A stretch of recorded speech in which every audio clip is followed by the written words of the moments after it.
Welcome back in GD math. Welcome back in GD math. आज हम आपको class 11th का chapter 1 sets exercise 1.5 question number 5 solve करके बता रहे हैं। इस क्वेश्चन में आपको क्या बताना है कि draw the appropriate Venn diagram for each of the following. इसमें वेन डायग्राम बनाने हैं, ठीक है। तो देखिए वेन डायग्राम क्या है। एक्चुअली की जो मैथमेटिशियन थे आइलर वेन, उन्होंने इसकी खोज की थी। तो वेन डायग्राम में क्या होता है कि जैसे ए यूनियन बी का डैश, इसका वेन डायग्राम बनाना है तो सबसे पहले तो यूनिवर्सल सेट बनाते हैं। ये लिख दे यू, ये पूरा एक यूनिवर्सल सेट है, ठीक है। इसको यूनिवर्सल सेट बोलते हैं, यू।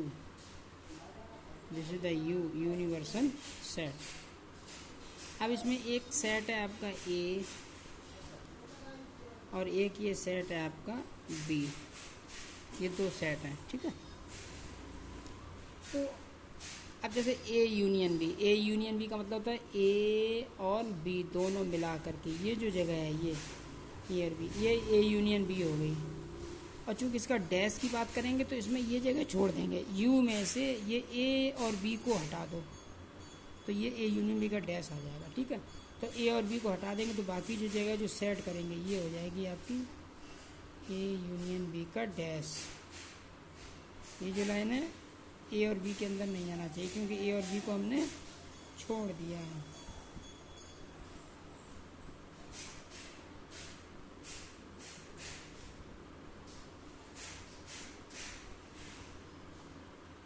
दिस इज द, ये जो शेडेड पोर्शन है ये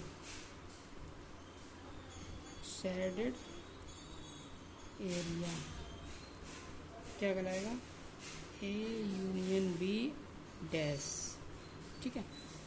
ये हो गया, इसे वेन डायग्राम बोलते हैं ये, ठीक है। यानी डायग्राम के द्वारा हम बताते हैं कि सेट ए और बी क्या है, ए डैश बी डैश क्या है, ये सब, ठीक है। अब आइए ए डैश इंटरसेक्शन बी डैश।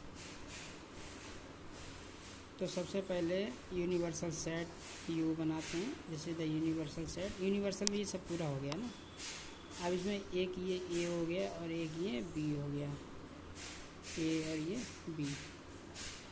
तो देखिए ए डैश का मतलब होता है ए को छोड़कर और बी डैश का मतलब होता है बी को छोड़ करके। तो ए को भी छोड़ दो और बी को भी छोड़ दो और उन दोनों का जो कॉमन पार्ट होगा, ए को छोड़कर में ये सारा हो जाएगा, बी को छोड़कर में ये सारा हो जाएगा।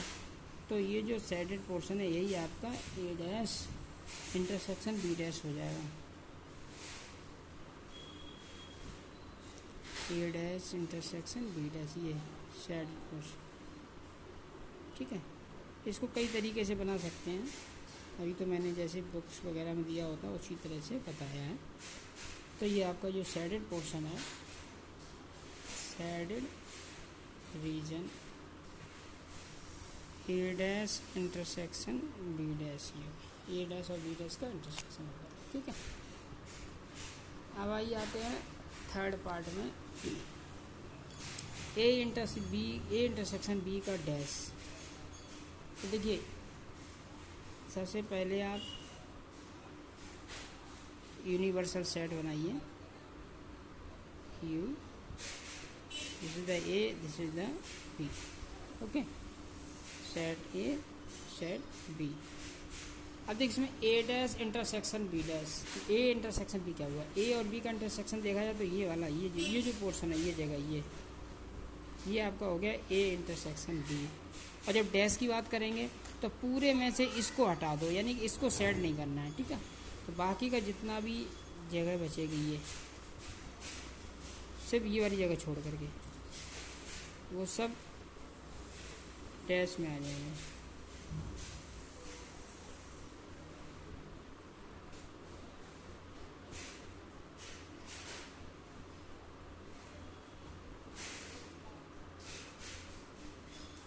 ठीक है, सिर्फ ये जगह छोड़ दी।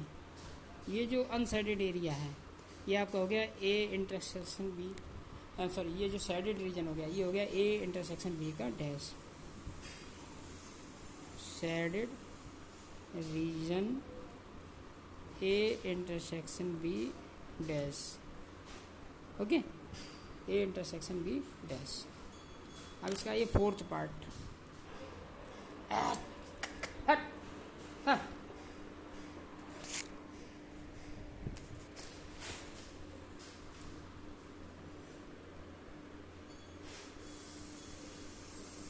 फोर्थ पार्ट में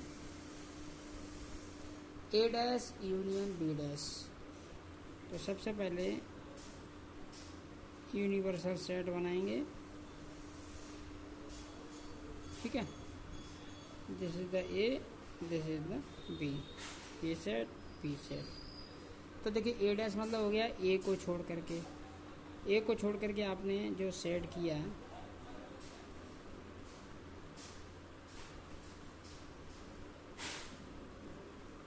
ए में नहीं जाना है, ठीक है।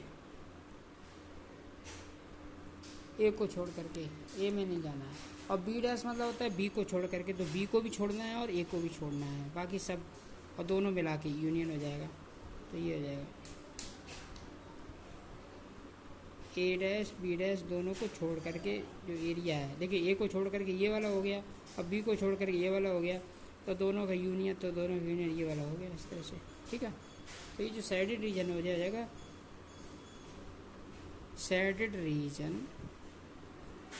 ए डैश यूनियन बी डैश, ठीक है। इस तरह से क्वेश्चन नंबर 5 कंप्लीट हो गया और क्वेश्चन नंबर 5 कंप्लीट हो गया। अब इसमें क्वेश्चन नंबर 6 और आपको बताते करके लास्ट क्वेश्चन, ताकि एक्सरसाइज कंप्लीट हो जाए आज।